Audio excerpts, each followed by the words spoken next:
I didn't scream. I didn't cry. Either. I just sat there, still in my work slacks, the glow of my laptop casting a bluish sheen across the cold tiles of my kitchen floor, blinking at the subject line like it had just punched me in the chest. Immediate termination. Effective now. The timestamp read 2:01 a.m. No call, no explanation, no meeting with HR. Just an email. A single line that severed 23 years of service like it meant nothing. My name is Vanessa McBride. Or at least, it was, before they tried to erase it from the company I helped build, 23 years ago. Echelon Biotech was a dusty little startup renting shared space in a forgotten corner of Boston. I was their fourth hire. Back then, there were no systems, no departments, just survival. I designed our first compliance framework on a borrowed laptop and closed our first grant deal from a diner phone booth at midnight.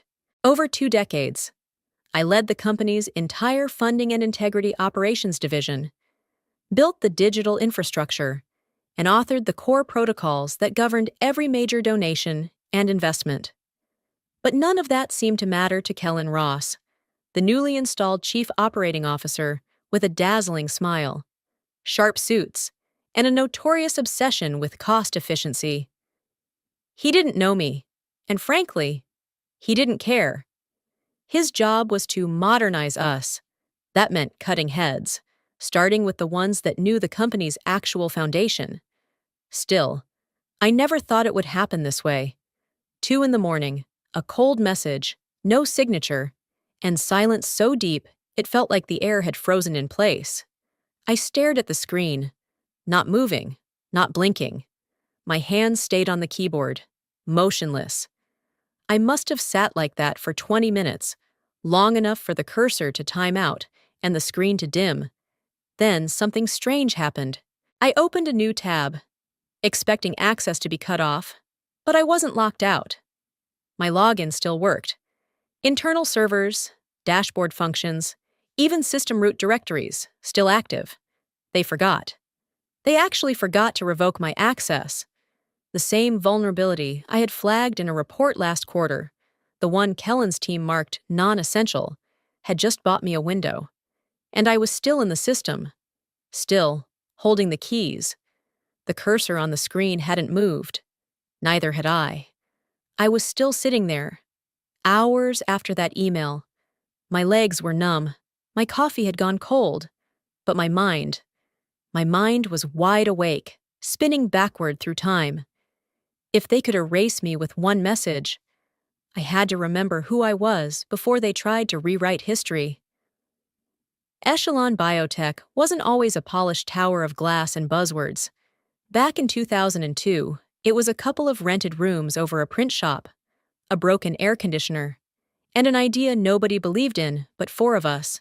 The founder, Greg Marani, used to call us his original blood types, because without us, the whole company would have flatlined in its first quarter. I wasn't just the funding officer. I was the cleaner, the late-night editor, the grant chaser, the compliance nerd, the one who picked up bagels when the interns forgot. I wasn't in it for the recognition. I was in it because I believed in what we were building. And we did build it, brick by digital brick. I stayed when we couldn't make payroll. I stayed when our first product failed FDA review. I stayed through restructures, acquisitions, new leadership, all of it. And I stayed long enough to create what they now call the spine of our funding ecosystem, the digital infrastructure that handles every single dollar coming into the company. Gate 47. No one talks about that name now. They gave it a fancier front end, rebranded the interface, assigned it to a newer team. But the core code, the logic layer, the verification protocols, they're mine.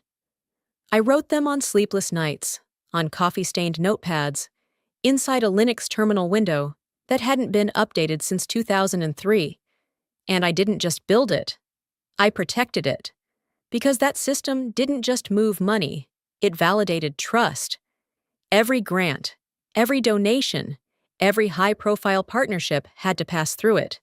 Without it, We were just another biotech startup playing pretend. A few years into building it, I got smart. I asked for a clause.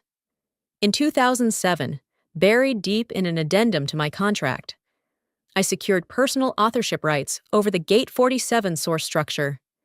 It wasn't much, legally, but it meant I kept a full encrypted backup of the original code on a separate external drive, one they never accessed, one I still had. I stood up and walked to the closet, pulling down a small fireproof box. Inside, tucked under some old tax returns and my mother's engagement ring, was a hard drive labeled in black Sharpie, G47, Core Backup V1.07.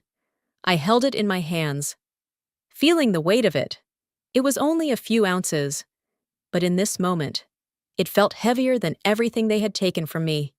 They thought they buried my legacy, but I still held its heartbeat.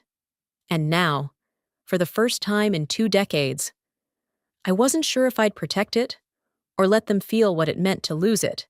The first time I saw the press release, I thought it was a draft. It had to be. The formatting looked too polished. The quotes were too scripted. And my name was nowhere. I hit refresh. Then again. And again. Same result. $90 million. The largest grant in Echelon Biotech's history.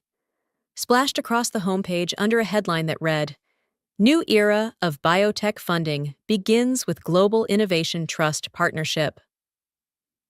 A photo of Kellen Ross, mid-handshake, sat proudly at the top, flanked by a few junior managers I had personally trained, each one smiling, each one listed under key contributors.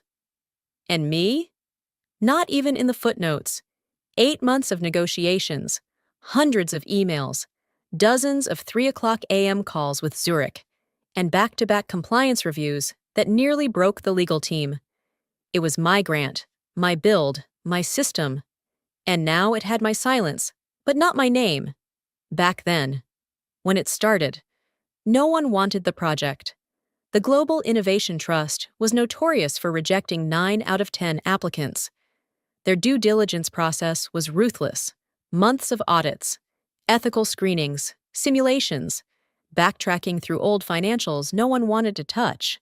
But I said yes, not because it was easy, but because it mattered.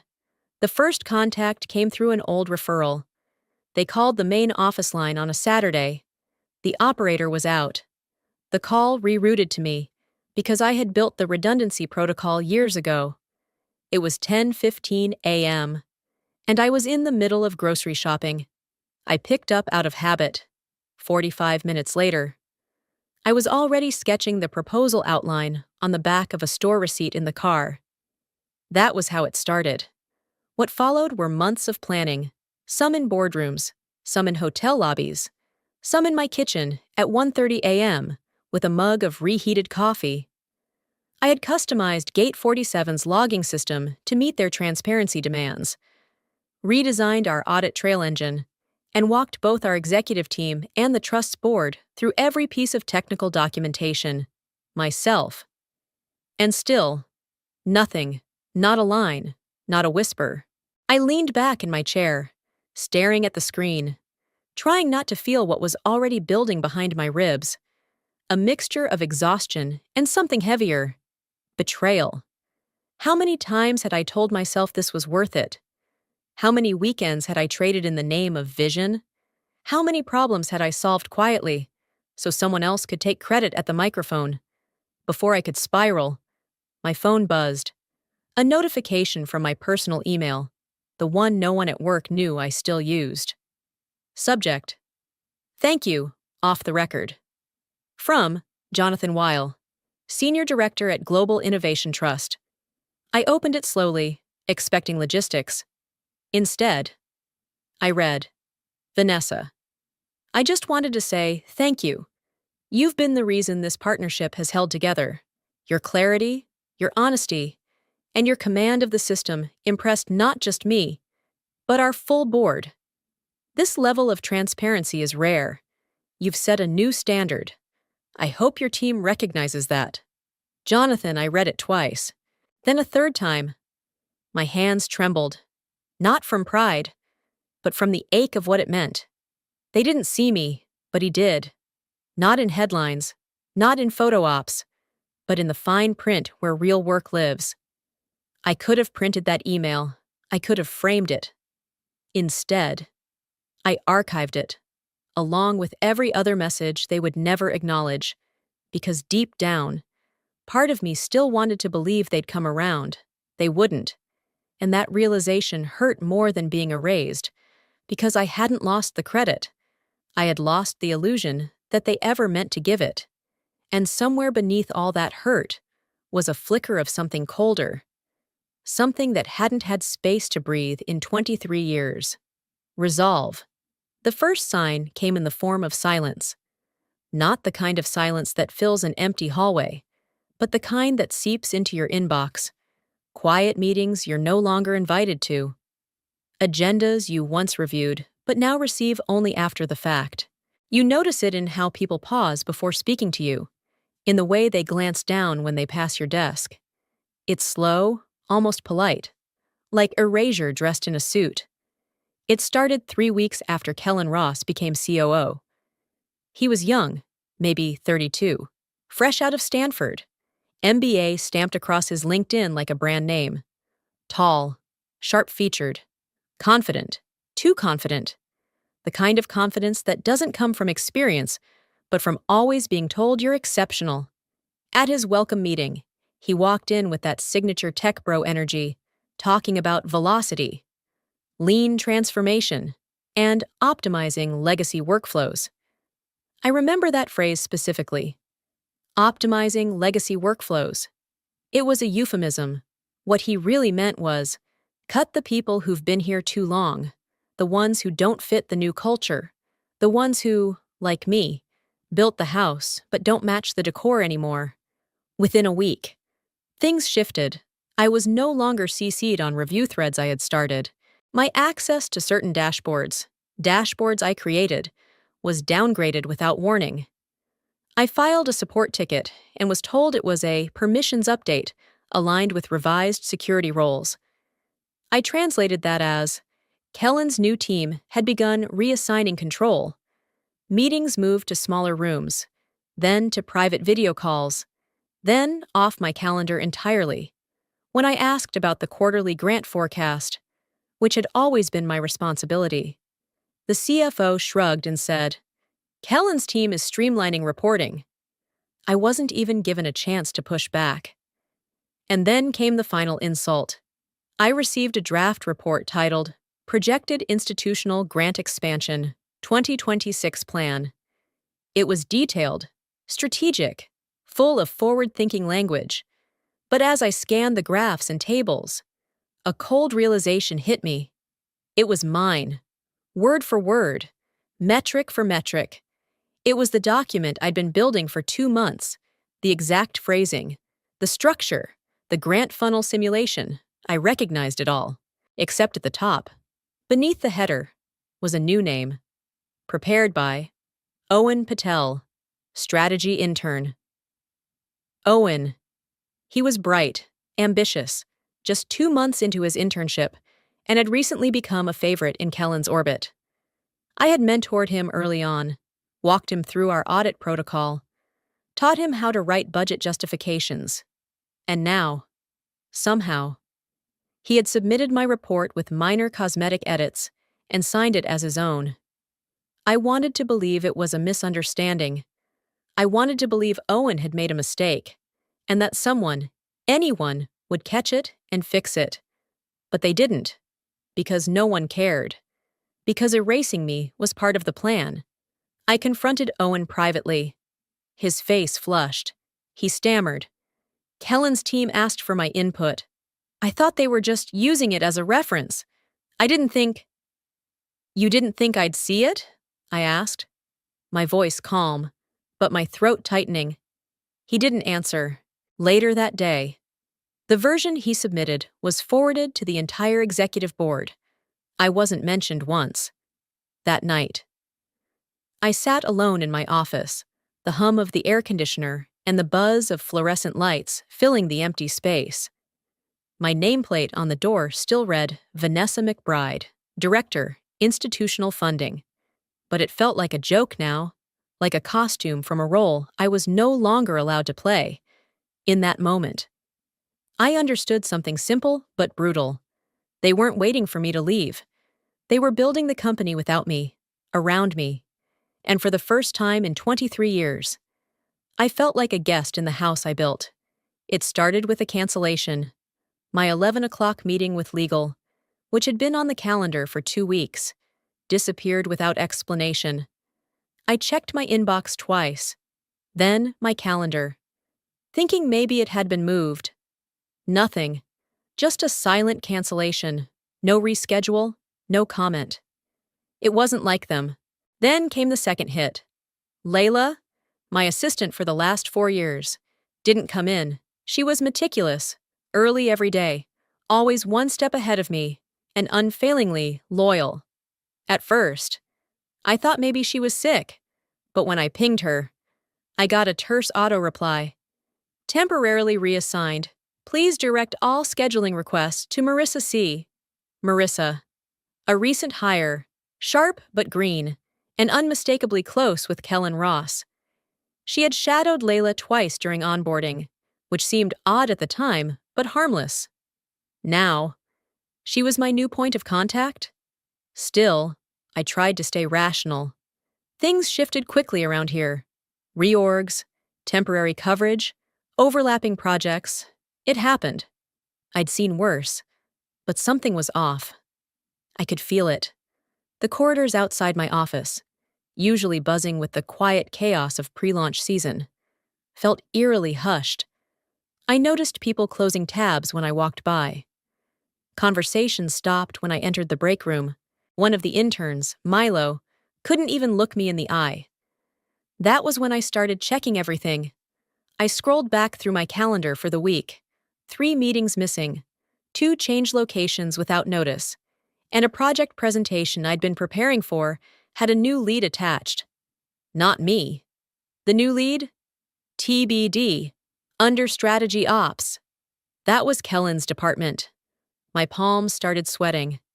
I leaned back in my chair, heart tight, pulse kicking. There's a kind of quiet that creeps in before something breaks. I had felt it once before, years ago, when we lost our first major partner and no one told the staff until after layoffs were announced. This silence felt exactly like that. I opened my task folder and began scanning emails, looking for clues, buried beneath meeting notes and grant status updates. I found a shared drive link labeled Golden Grant Town Hall, Final Assets. I clicked. A zip file downloaded. Inside were materials for the next morning's celebration, mock-ups of the stage design, welcome banners, and a digital poster with the title, The Faces Behind the Future. The image stopped me cold. A collage of the Grant team stood under the glowing banner, smiling, arms folded, looking resolute. Front and center was Kellen Ross. Beside him, 3 junior analysts I had trained, dressed like they'd just stepped out of a branding manual, and in the lower corner, the silhouette of where I had once been. It was unmistakable. The cropping was clumsy. They hadn't even rebalanced the spacing after cutting me out. They'd literally removed me from the picture.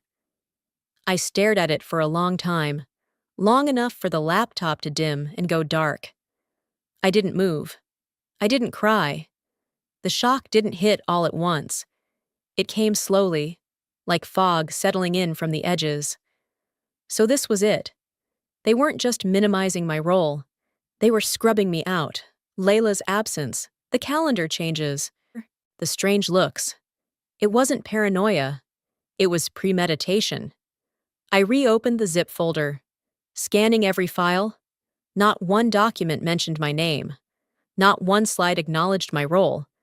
It was like I'd never existed. I closed the laptop and stood up, unsure of what to do next. My eyes drifted toward the glass wall of my office, looking out into the hallway.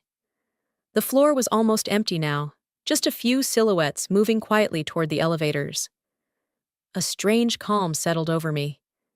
I didn't know what was coming, not exactly, but I knew something was ending, and something else, something harder, sharper, was waking up in its place. I turned off the lights, walked out of the office, and didn't look back. Not that night. Not ever again. The apartment was still, too still. I'd been home for hours, but the silence hung in the air like it had weight, thick, unmoving, outside. The city moved on like nothing had happened, but inside these four walls, it felt like the world had cracked a little. I hadn't told anyone. Not yet. Not even my sister. Or Layla, who texted earlier to say she was so sorry and wasn't allowed to talk. I knew what that meant. She didn't choose to disappear. Someone made the decision for her, just like they had for me. The email kept replaying in my mind. 2 o'clock in the morning. No phone call, no dignity, just a shutdown, cold, efficient. I walked to the bookshelf near the far window and stood there, staring blankly. My hand moved instinctively to the small locked drawer just underneath. I hadn't opened it in years. Inside, buried beneath outdated notebooks and a dried-out pen set from a holiday gift basket. I found it. A faded manila envelope, thick with old memories. I pulled it out and sat down slowly on the couch. Careful, like it might fall apart in my hands. The envelope had two things: a folded letter and a photograph. I unfolded the letter first. It was creased from being opened too many times. The ink had smudged in one corner, probably from the first time I cried reading it. Vanessa, when we started this company, we had vision. But vision without structure is just a dream. You gave us the structure. Without you, there is no funding framework. There is no future. I know the board doesn't always see the quiet labor, but I do. Don't ever let them make you feel invisible. Greg Marani. Founder, first CEO, my first mentor. He wrote that in 2008, after our first major grant approval. We were still in a single-floor office then, with duct-taped chairs and a broken coffee machine.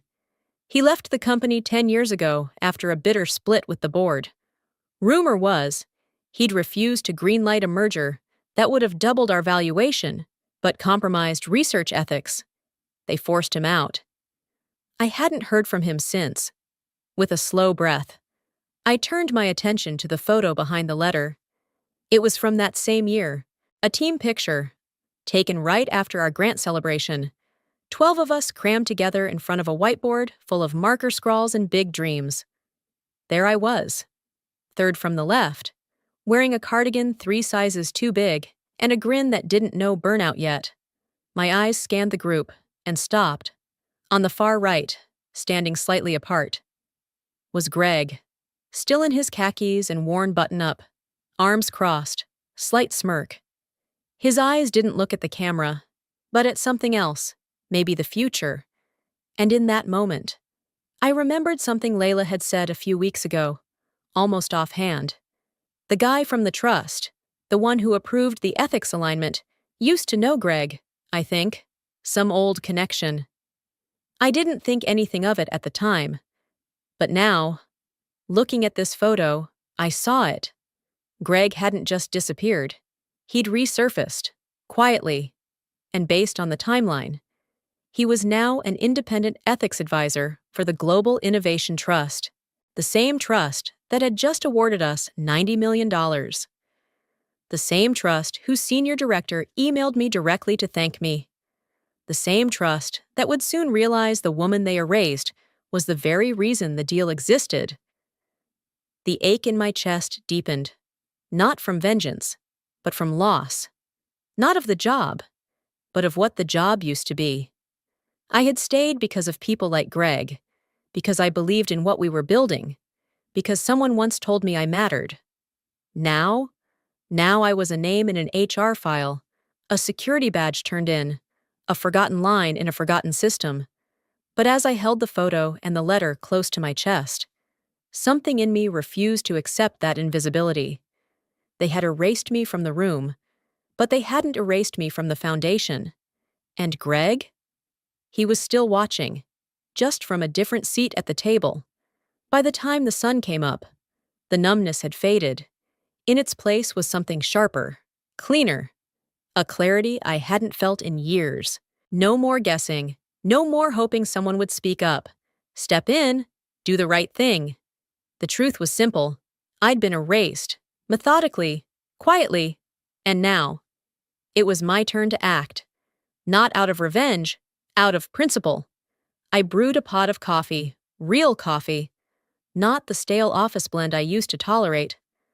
I poured a cup, walked into the small home office I rarely used, and powered up the old tower computer in the corner.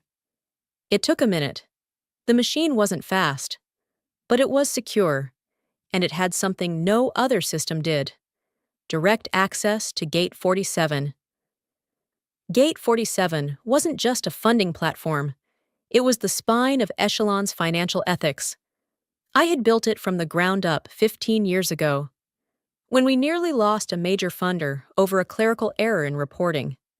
After that disaster, I pitched a solution the board barely understood: an end-to-end, audit-proof infrastructure that required multiple layers of authorization for every transaction over $10 million.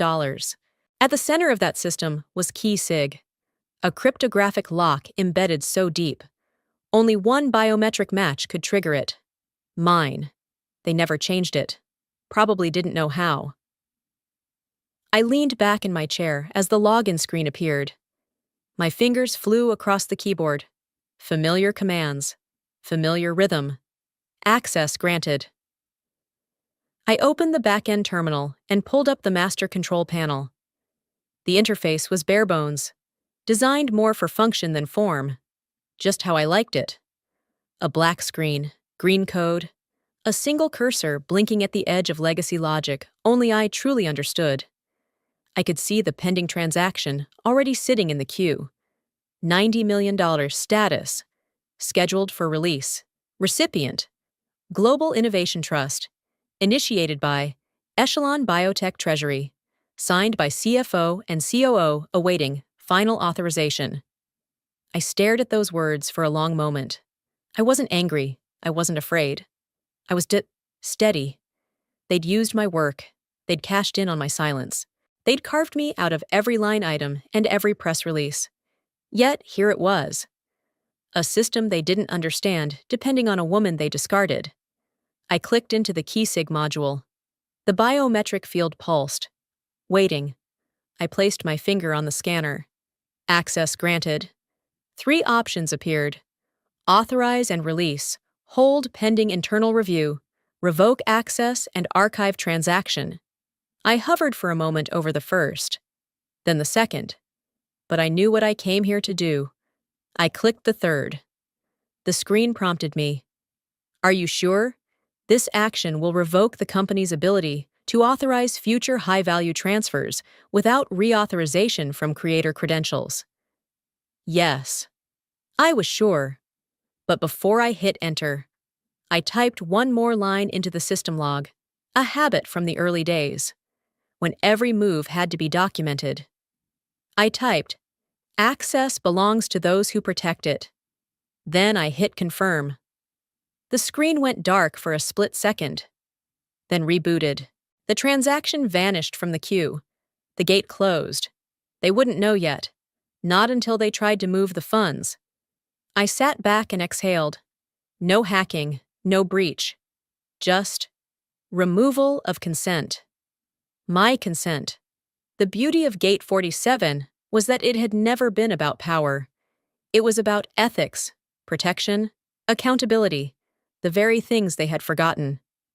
I got up, stretched, and took another sip of coffee. They had taken me out of the room, but I'd just reminded them I still held the key. And now, they would have to face the system they never cared to understand, without the one person who built it. At 9:00 a.m., Echelon Biotech's glass lobby glowed with light, cameras, and the synthetic polish of celebration. Banners lined the marble entrance. $90 million secured. A new era in innovation. Executives buzzed in and out of elevators, adjusting lapels, rehearsing talking points. A team of interns passed around printed speech cards and stage placements. The press was already gathering at the conference center on the top floor. Coffee flowed freely. The air smelled like confidence. I wasn't there.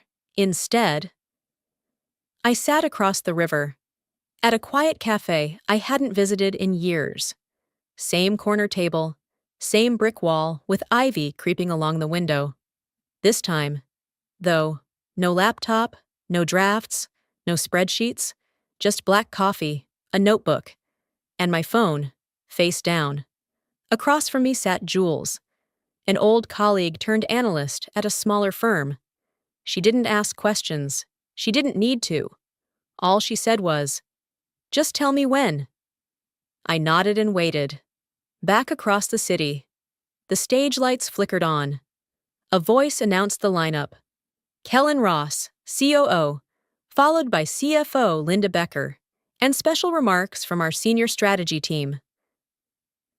Kellen stepped forward confidently, microphone in hand, smile broadcast to dozens of live stream viewers and journalists. Behind the scenes, a member of the finance team clicked Submit on the final release trigger. This was supposed to be symbolic, a simple keystroke to execute the transfer of funds that had already been approved internally. Except this time, it didn't go through. Instead, the screen flashed red. A sharp ping echoed through the room. Transaction failed. Missing final signature authorization error code G47KS.RVK. The intern at the desk blinked, then clicked again. Same result. He turned to his supervisor. Something's not right. Within minutes. The error had been escalated to IT, then legal, then straight to the executive suite. On stage, Kellen continued speaking, unaware that behind the scenes, the funding release had been blocked. Then came the twist no one expected. A second alert popped up, system generated, not user triggered. Keysig final authorization revoked. Initiated by Vanessa McBride. Identification number 07117.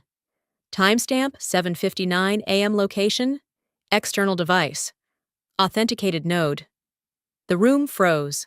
Linda Becker's assistant whispered into her earpiece. Her face went pale mid-sentence. She walked off stage before the speech was done. Kellen, catching the signal too late, tried to stall with jokes about technical transitions, but the moment had shifted. The applause never came. Meanwhile, I stirred my coffee, watching it swirl slowly. Jules leaned in. "So, they tried to run the transaction without you?" I raised an eyebrow, amused. "They really thought I'd leave without locking the door behind me."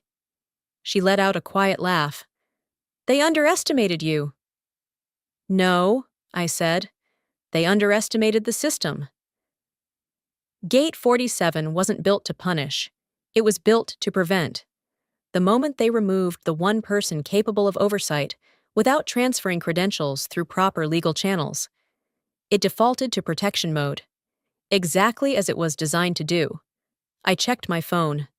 No messages from Echelon, no missed calls. I wasn't surprised. They would wait. They would scramble for backdoor fixes, frantic IT calls, maybe even blame a bug. But they'd get nowhere, because the system hadn't failed. It had performed perfectly. It simply refused to let people steal credit and walk away with trust. I flipped my notebook open. A blank page stared back. At the top, I wrote, "What comes next?" Then underlined it. Jules asked, "Do you think they'll come looking for you?" I smiled, soft and steady. "They're already trying. They just don't know who still has the real key."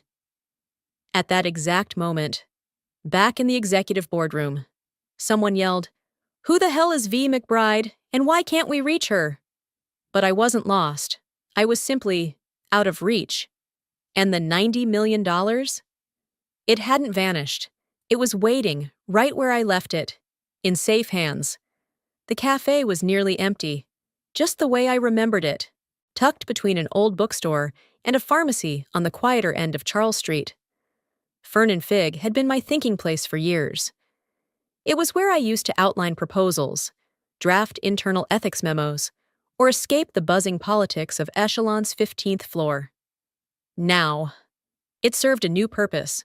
A table by the window, a cup of dark roast, still steaming, my phone, powered off and face down, and silence, precious, unbothered silence. Across the city, the world spun in panic.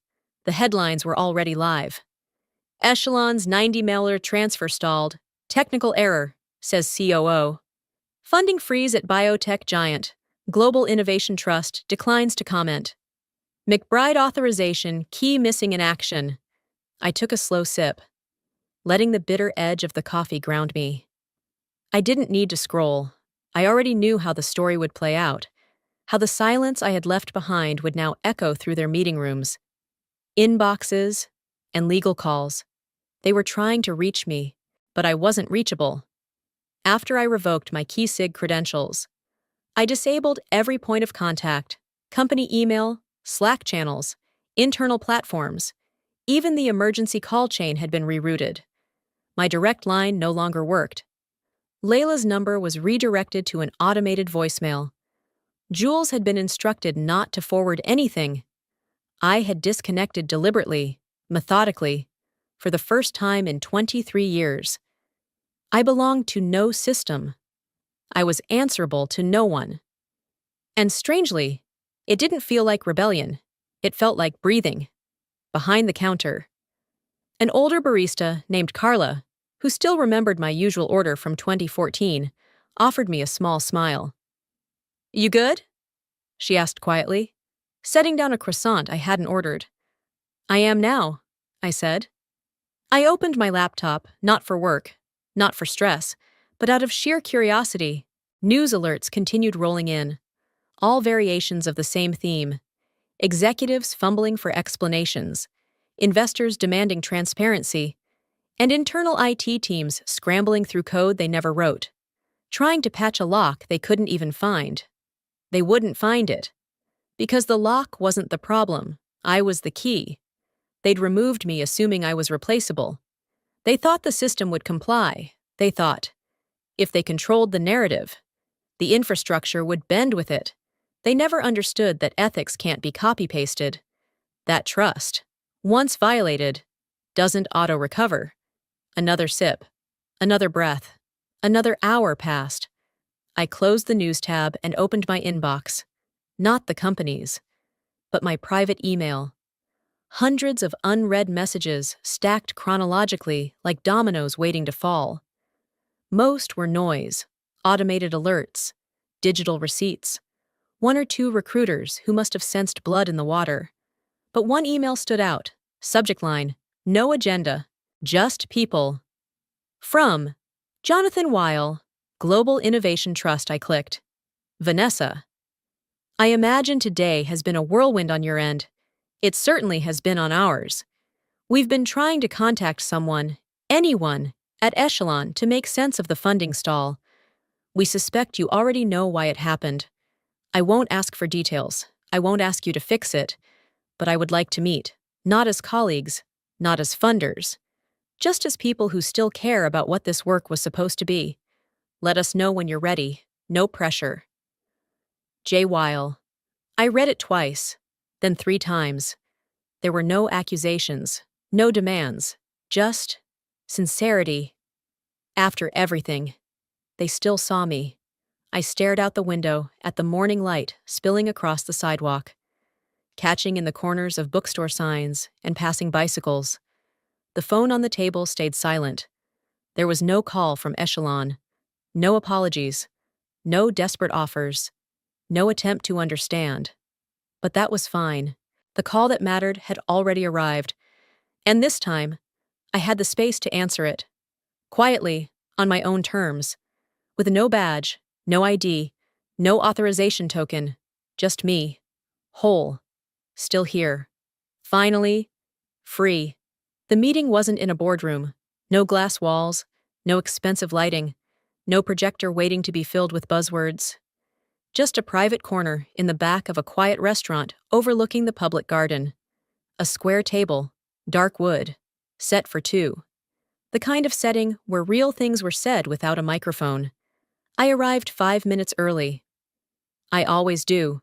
The maitre d' gave me a knowing nod and guided me back. I passed polished couples and whispered conversations, none of which noticed me. For once. I was happy to be invisible. That kind of anonymity was earned. At the table sat Jonathan Weil, Senior Director of the Global Innovation Trust, the man behind the $90 million deal, and, until recently, the calm voice behind countless midnight calls. In person, he looked both older and kinder than the headshot suggested. His tie was loosened, his phone was off, and when he stood to greet me, there was no stiffness, just warmth. "Vanessa," he said, shaking my hand. "Thank you for coming. Truly." We sat. For a few beats. There was no mention of Echelon, no small talk about the weather or industry drama. Just the clink of a water glass, a slow breath, and a waiter taking orders neither of us cared much about. "I won't waste your time," Jonathan said eventually, folding his hands. "We know it was you. The system, the infrastructure, the negotiation stability, all of it." I met his gaze but said nothing. I wanted to see where he would go. When we got word that the transfer was blocked, our first instinct was to assume chaos. But it didn't feel like sabotage. It felt deliberate, measured, like someone was protecting something. He paused. "And when I saw that signature code tied to your name, everything made sense." My shoulders relaxed, not because I was safe, but because I was seen. Jonathan reached into a folder beside him and slid a paper across the table. "We've terminated the current agreement with Echelon Biotech," he said plainly, "effective this morning." I blinked. "That's fast." He smiled faintly. "It was always conditional. They just didn't read the fine print." A flicker of guilt crossed his face. "We should have worked through you more directly, but your name wasn't even on the organizational chart." I shook my head. "They made sure of that." "Well, they failed at the most important thing," he said, leaning forward. "They failed to remove your credibility, and we want to build something better. With you." I sat back, letting the words settle. There was a time when an offer like that would have overwhelmed me. Not anymore. He continued. "We're proposing a new funding model, transparent, secure, independent oversight. We want you to lead it, set the ethics foundation, hire the team, design the protocols. It would operate as a standalone structure, reporting directly to the trust. You'd have full autonomy." The weight of his words hit slowly, like rain soaking into dry soil. I could see the sincerity in his eyes. And behind it, the quiet shame of an industry that often looked the other way, while people like me were pushed to the margins. I picked up the paper and scanned it. Projected budget. Timeline. A draft name for the initiative. G47. Ethical Impact Infrastructure. It made me smile. A quiet smile. Not because it validated me, but because it meant the work mattered, even when no one clapped. I set the paper down and looked at him directly. "I'll do it," I said, "on one condition." Jonathan tilted his head. "No one from Echelon Biotech gets a seat," I said clearly.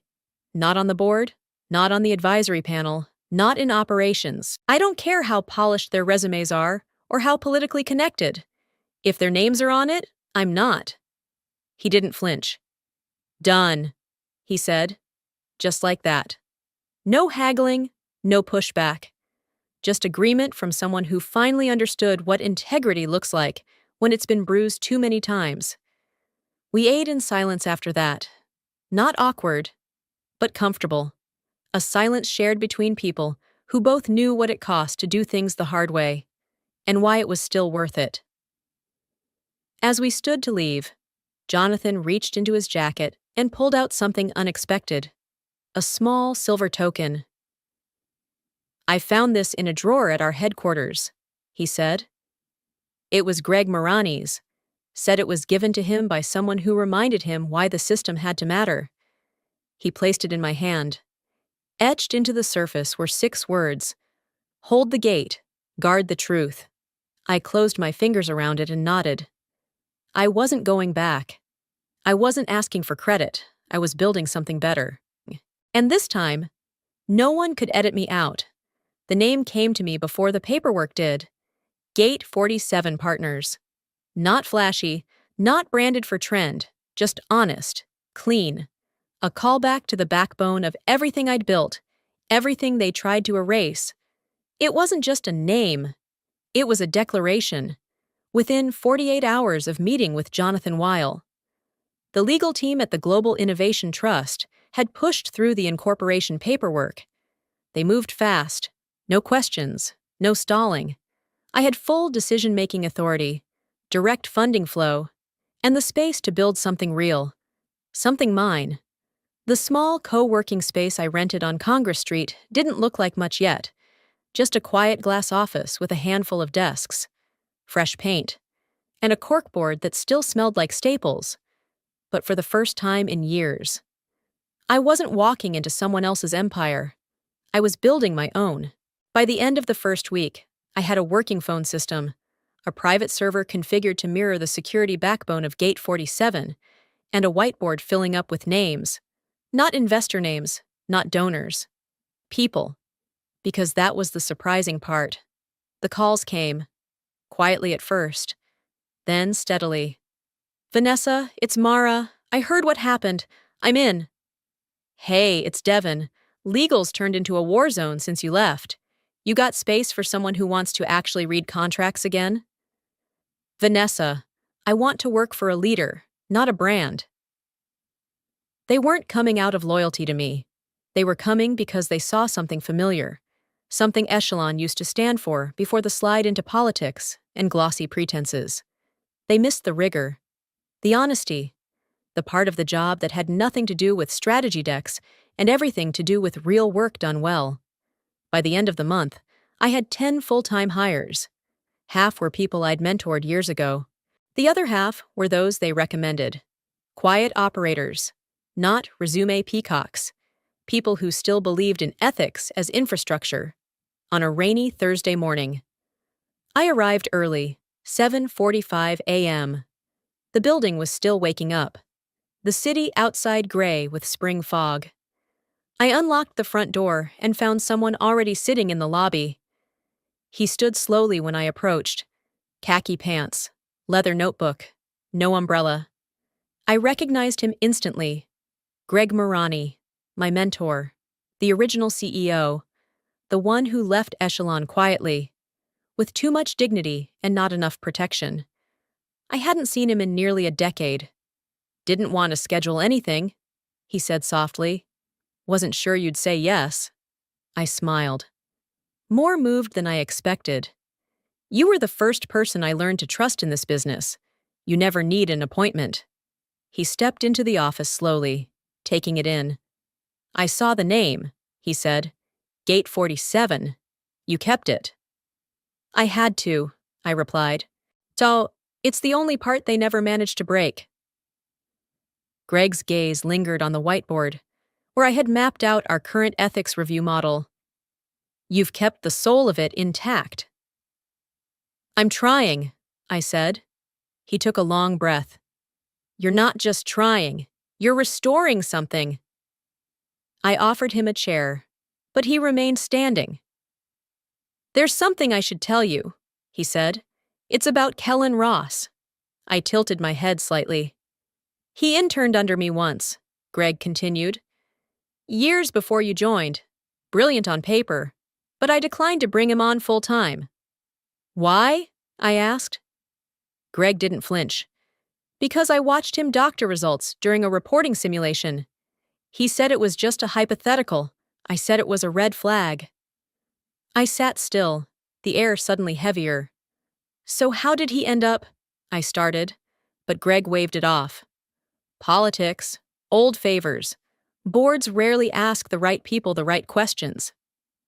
I looked at him. And you never told me?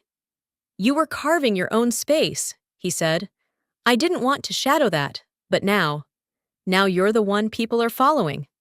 That moment hit harder than I expected, not just because it confirmed everything I suspected about Kellen, but because it reminded me I wasn't alone. I had never been alone. And now, I was no longer rebuilding from rubble. I was building from knowledge. Greg smiled faintly and placed something on my desk. A printed photo of our 2008 team, the same one I'd found weeks ago in my apartment. I kept a copy too, he said. Frame it if you like, or burn it. But don't forget where this started. He turned to leave, but stopped at the door. I never said it clearly back then, he added, but you weren't just the one who held the system together. You were the architect of its future. I didn't reply. I couldn't. Not yet. But as the door closed behind him, I looked around the room. No applause, no headlines, just desks, whiteboards, and people I trusted. It was more than enough.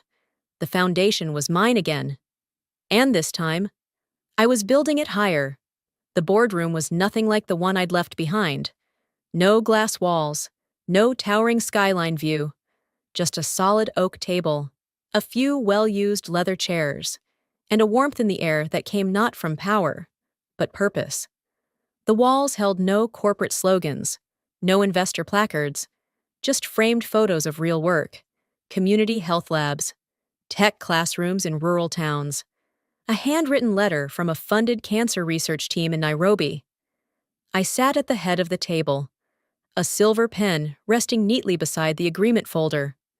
Across from me was Tasha Lynn, Senior Counsel for the Global Innovation Trust. She'd flown in from D.C. that morning, calm, brilliant, methodical. Tasha had a way of making even the most bureaucratic processes feel like something sacred. To her left sat Jonathan Weil, the same clear-eyed man who had once offered me a meeting, not as a colleague, but as someone who still cared. He hadn't said much since arriving, just watched as the final revisions were confirmed. His silence filled with something deeper than words. Trust. This was it. Gate 47 Partners would now receive the full $90 million not as a subsidiary, not as a branch of Echelon Biotech, but as its own ethical, transparent engine, built from the ground up, and I was signing it into existence. Tasha slid the document across the table, her tone soft. Whenever you're ready. I opened the folder slowly, the final page already marked. For a moment, I didn't move. My fingers hovered just above the paper, my breath steady, but thick with the weight of everything behind this moment. 23 years of labor, betrayal, quiet resolve, and the decision not to fight fire with fire, but with structure. Just as I picked up the pen, the door creaked open. We all turned. It was Milo, the former intern who once couldn't look me in the eye when I passed him in the hallway. He looked different now, older, more grounded. "I'm sorry," he whispered to the room. I didn't want to interrupt. I just needed to say something." Everyone stilled. He looked at me, voice steady but low. "You didn't just win," he said. "You reminded us what integrity looks like." My throat tightened. The pen in my hand trembled for half a second. And then I nodded. Silently, and pressed it to the page. Vanessa McBride. But I wasn't done. Beneath my signature, I added one more line, small, handwritten, but unmistakably mine. "For those who build in silence and protect in storms." The room went still again. Then, one by one, Jonathan, Tasha, even Milo, gave a single nod. Not of applause, but of understanding. The kind that doesn't fade when the press leaves. The kind you carry into the next decision, the next contract, the next moment where it's easier to stay quiet and choose not to. The agreement was sealed, the system was in motion, and the foundation, this time, was built to last. Sometimes, justice doesn't come with fanfare.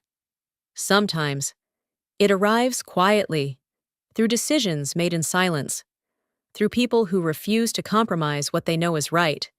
Vanessa's story isn't just about revenge. It's about rebuilding something stronger, something fair. It's a reminder that integrity may not always be loud, but it's unforgettable when it shows up. If this story moved you, hit like, drop a comment with your thoughts, and share it with someone who needs this message today. And don't forget to subscribe, because there are more stories coming. Stories that don't just end with triumph, but begin with truth.